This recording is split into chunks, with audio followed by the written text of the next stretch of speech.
आम सरकारंकर सठिक निष्पत्ति और कृषि विभागर त्वरित कार्यकारिता पई आम राज्य रे कृषक और कृषि क्षेत्रर प्रगति हेबारे लागिछि। उपांतर रे उइछि विकासर सूर्य। भोकर भूगोल एबे भात हांडी रे परिणत होइछि। कृषि उत्पादन दृष्टि ओडिशा एक बड़का राज्य भावे परिगणित हेउछि। ए सबु संभव होइछि आम सरकारंक योजना आउ चासी भाईंकर परिश्रम पाई। चाष कले चाषीर पेट केबे अपोषा रहिजिबनी। माटी उपरे विश्वास रखिले ए माटी केबे धोका देबनी। एहाकु प्रमाणित करी देखाइछंती कलाहांडी जिल्ला सानछेर गाँर सफल चाषी कृष्णचंद्र नाग। संघर्ष परे किपरि सफलतार स्वाद मिठा लागे से कथा कृष्णचंद्र अंगे निभाइछंती। युक्त 2 पास कला परे दिने रोजगार पाई से अनेक रास्तार पाद देइथिले। हेले सबुठी कृष्णंकु निराश हेबाकु पड़िथिला। परे माटीमा साजिथिला शेष आशा। नुआ आशा नहीं अध एकर जमीरे मात्र 10,000 टंका निवेश करी कृष्णचंद्र चाष काम आरंभ करिथिले। प्रथम रे मु ड्राइविंग काम करुथिली। ड्राइविंग काम करुथिला परे मु लास्ट को ड्राइविंग छाड़ी के मु चाष को आसिली। प्रथम मु आमर 30 डिसमिल 25 डिसमिल रे चाष कली। 1000 स्क्वायर मीटर चाष कली। 1000 स्क्वायर मीटर जेतेबेले चाष कली चाषर उन्नति जानी पारली। जानी पारला परे देखिली जे 1000 स्क्वायर मीटर मु 2,60,000 टंका मु प्रथम पाइथिली। तापरे आगो को बढ़िया पई आ 1.5 एकर आगो को बढ़ेली। 1.5 एकर जेतेबेले मु आगो को बढ़ेली तापरे आहुरी आगो को बढ़िबा पई मोर मन इच्छा हला। लास्ट को एबे मु 11 एकर जमी रे मु चाष करछि। परे धीरे धीरे तांकर चाषर परिसीमा सहित धन मध्य वृद्धि पाइबाकू लागिला।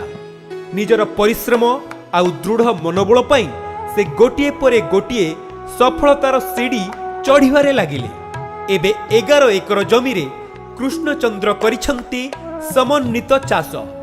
विशेष करी कुकुड़ा और गुंडुरी चढ़ई चाष हेउछि तांकर मुख्य आयकारी उत्स।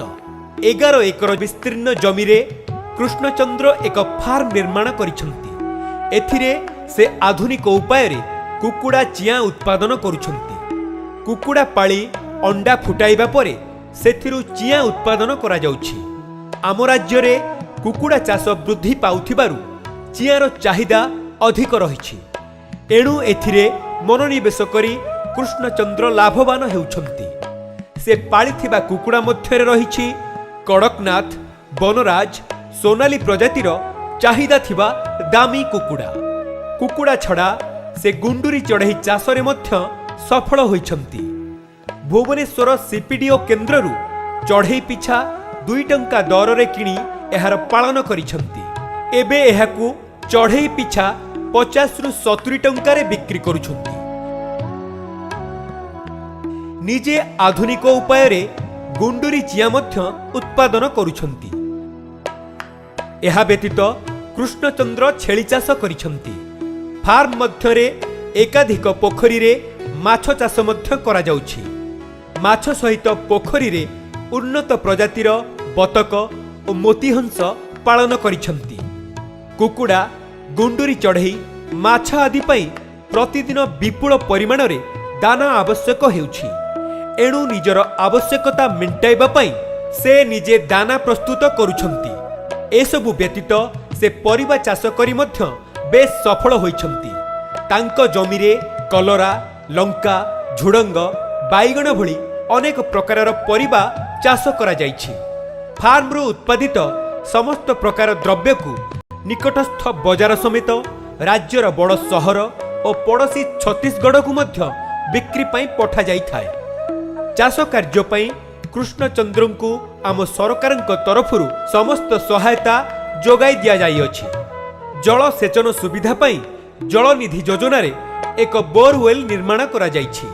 एहा छड़ा उद्यान विभाग तरफरु तांकु एक पैकिंग हाउस करने को सहायता राशि प्रदान करा जाइछि। हाँ, एटा हमर पोली हाउस।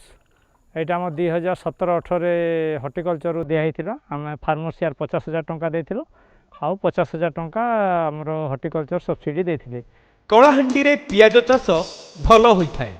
तेणु एहाकू अधिक दिन संरक्षित करी रखिबाकू से एक ଓନିଅନ ଷ୍ଟୋର ନିର୍ମାଣ କରିଛନ୍ତି। ଏହାଛଡ଼ା ତାଙ୍କର ଏକ ଶୀତଳ ଭଣ୍ଡାର ପଲି ହାଉସ୍ ରହିଛି।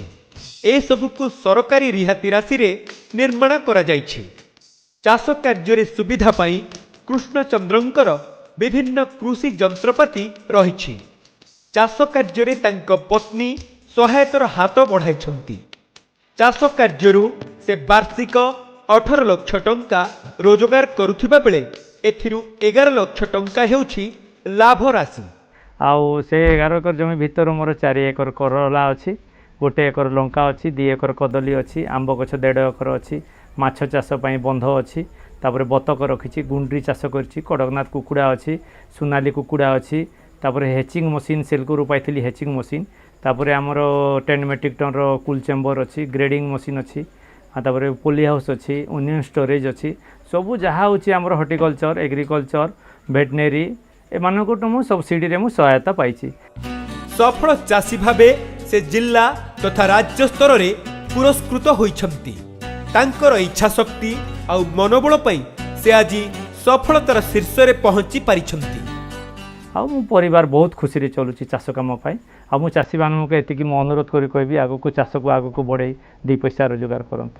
ସ୍ଥାନୀୟ ଅଞ୍ଚଳ ତଥା ଆମ ରାଜ୍ୟର ଚାଷୀ ଭାଇଙ୍କ ପାଇଁ କୃଷ୍ଣଚନ୍ଦ୍ର ଏବେ ପ୍ରେରଣାର ଉତ୍ସ ସାଜିଛନ୍ତି।